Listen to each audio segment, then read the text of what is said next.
Harry Potter and the Philosopher's Stone. Harry's last month with the Dursleys wasn't fun.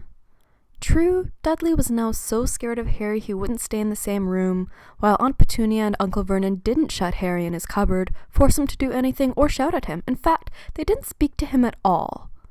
Half terrified, half furious, they acted as though any chair with Harry in it was empty. Harry kept to his room with his new owl for company. Every night before he went to sleep, Harry ticked off another day on the piece of paper he had pinned to the wall, counting down to September the 1st. Harry supposed that meant yes. Harry didn't say anything. "I don't know," said Harry, realizing this for the first time. "Why are you going to London?" Harry asked, trying to keep things friendly. Harry woke at 5 o'clock the next morning and was too excited and nervous to go back to sleep. 2 hours later, Harry's huge, heavy trunk had been loaded into the Dursleys' car. Aunt Petunia had talked Dudley into sitting next to Harry, and they had set off. Uncle Vernon dumped Harry's trunk onto a trolley and wheeled it into the station for him. Harry thought this was strangely kind until Uncle Vernon stopped dead, facing the platforms with a nasty grin on his face. Harry turned and saw the Dursleys drive away.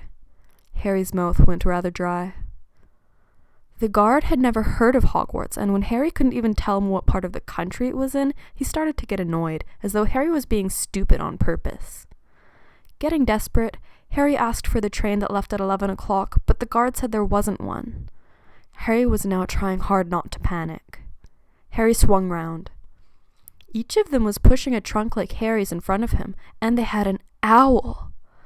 Heart hammering, Harry pushed his trolley after them. Harry watched, careful not to blink in case he missed it, but just as the boy reached the divide between the two platforms, a large crowd of tourists came swarming in front of him, and by the time the last rucksack had cleared away, the boy had vanished. "Excuse me," Harry said to the plump woman. "Yes," said Harry. "How to get on to the platform?" she said kindly, and Harry nodded.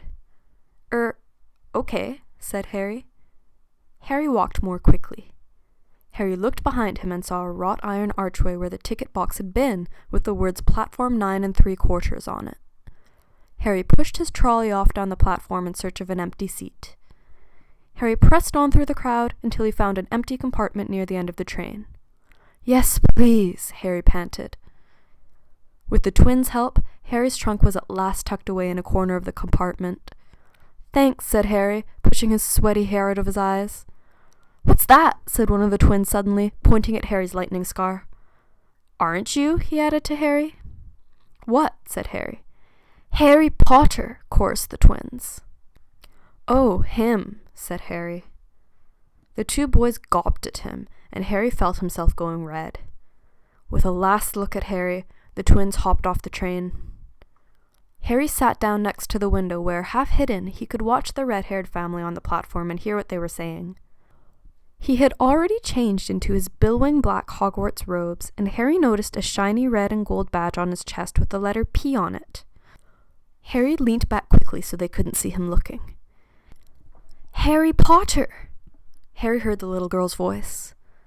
Harry saw the boy's mother waving, and their sister, half laughing, half crying, running to keep up with the train until it gathered too much speed. Then she fell back and waved. Harry watched the girl and her mother disappear as the train rounded the corner. Harry felt a great leap of excitement. "Anyone sitting there?" he asked, pointing at the seat opposite Harry. Harry shook his head, and the boy sat down. He glanced at Harry, and then looked quickly out of the window, pretending he hadn't looked.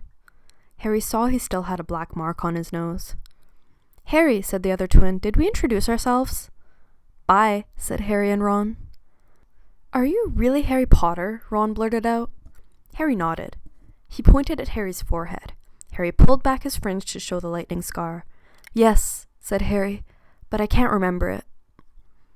He sat and stared at Harry for a few moments. Then, as though he had suddenly realized what he was doing, he looked quickly out of the window again. "Are your family wizards?" asked Harry, who found Ron just as interesting as Ron found him. Harry didn't think there was anything wrong with not being able to afford an owl. "What?" said Harry. "I'm not trying to be brave or anything, saying the name," said Harry. Harry, who hadn't had any breakfast, leapt to his feet, but Ron's ears went pink again and he muttered that he'd brought sandwiches. Harry went out into the corridor. What she did have were Bertie Bott's every flavor beans, Drubel's best blowing gum, chocolate frogs, pumpkin pasties, cauldron cakes, licorice wands, and a number of other strange things Harry had never seen in his life. Ron stared as Harry brought it all back into the compartment and tipped it onto an empty seat. "Starving," said Harry, taking a large bite out of a pumpkin pasty. "Swap you for one of these," said Harry, holding up a pasty. "Go on, have a pasty," said Harry, who had never had anything to share before, or, indeed, anyone to share it with. It was a nice feeling sitting there with Ron, eating their way through all Harry's pasties and cakes, the sandwiches lay forgotten. "What are these?" Harry asked Ron, holding up a pack of chocolate frogs. Harry unwrapped his chocolate frog and picked up the card. "So this is Dumbledore," said Harry. Harry turned over his card and read. Harry turned the card back over and saw, to his astonishment, that Dumbledore's face had disappeared. "Help yourself," said Harry. Harry stared as Dumbledore sidled back into the picture on his card and gave him a small smile. Ron was more interested in eating the frogs than looking at the famous witches and wizards cards, but Harry couldn't keep his eyes off them. "You want to be careful with those," Ron warned Harry. Harry got toast, coconut, baked bean, strawberry, curry, grass, coffee, sardine, and was even brave enough to nibble the end off a funny grey one Ron wouldn't touch, which turned out to be pepper. There was a knock on the door of their compartment, and the round-faced boy Harry had passed on platform 9 3/4 came in. "He'll turn up," said Harry. Harry looked at Ron and was relieved to see by his stunned face that he hadn't learned all the set books off by heart either. "Harry Potter," said Harry. "Am I?" said Harry, feeling dazed. "What house are your brothers in?" asked Harry. "You know, I think the ends of Scabbers' whiskers are a bit lighter," said Harry, trying to take Ron's mind off houses. Harry was wondering what a wizard did once he'd finished school. Harry stared. Harry turned this news over in his mind. I don't know any," Harry confessed. He was just taking Harry through the finer points of the game when the compartment door slid open yet again, but it wasn't Neville the Toadless Boy or Hermione Granger this time. 3 boys entered, and Harry recognized the middle one at once. It was the pale boy from Madame Malkin's robe shop. He was looking at Harry with a lot more interest than he'd shown back in Diagon Alley. "They're saying all down the train that Harry Potter's in this compartment." "Yes," said Harry. "Oh, this is Crabbe and Goyle," said the pale boy carelessly, noticing where Harry was looking. He turned back to Harry. He held out his hand to shake Harry's, but Harry didn't take it. Both Harry and Ron stood up. "Unless you get out now," said Harry, more bravely than he felt, because Crabbe and Goyle were a lot bigger than him or Ron.